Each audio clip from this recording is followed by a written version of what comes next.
Abituke. Tim mar hockey mar sikon nyiri mang'ia e kaunti ma Siaya dhi nyime gi tielo mogik mag ikruok ne tuke mag sikunde sekondar ma higani ma idhi bagi e kaunti ma Mombasa e rang'iny mar Nationals ka gin kod geno ni bang' bedo joloch e rang'iny mano mar Regionals e gwenge ma Nyanza gin bende ema gidhi loyo e pacho kae mangima.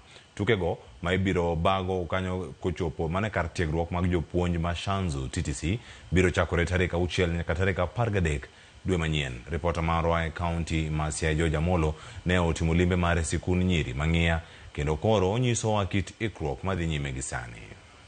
E sikun nyiri mang'ia en tielo mogik mar ikruok ka tim mar hockey dhi nyime gi piego ludhegi motelo ne piem mag sikunde sekondari e rang'iny mar Nationals.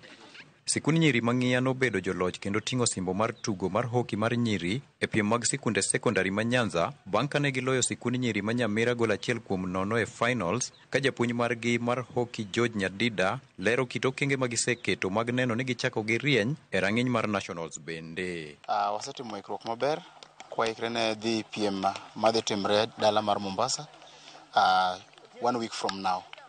Koro ikruok nitie maber.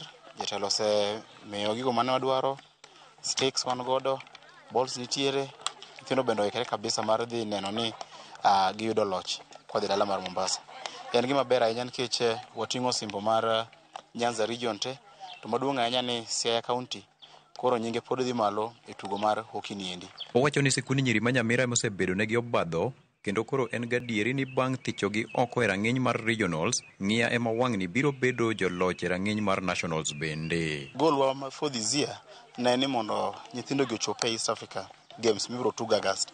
To mano omiyo step number 1 wago game achiel kaka otieko Regionals koro wadhi e Nationals. Nationals dhi bedo matek kech gin first timers kuno pok ne gidhi ga Nationals no. To target wa maduong' en ni mondo wachopo wadhi East Africa. Mamane kama waneno ko wadhi chope.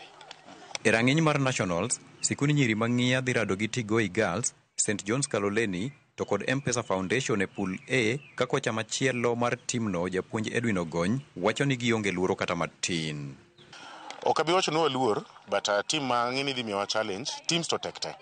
Gima jatugo onego ng'e ni onge chayo team to onge luoro team. But wadhi romo gi national champions ma last year. Waseromo kodgi diriyo didek. Okwa ne ka gidhi buogo ahinya, but one thing mwanyiso nyithindo gi ni kikicha team to kikiluor team.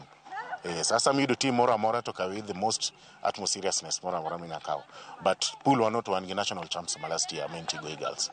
Kapten mar tim mar hockey mang'ia Faith Atieno wacho ni gin kama ging'iyo sani en neno ni giloyo nyaka rang'iny mar piem mag sikunde sekondari e Afrika ma Ugwe.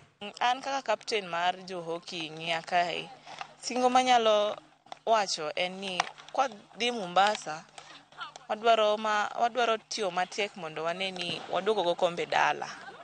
Mondo kombe go chaka ni kaka nwachako kawe sub county, wakawe kamano nyaka East Africa.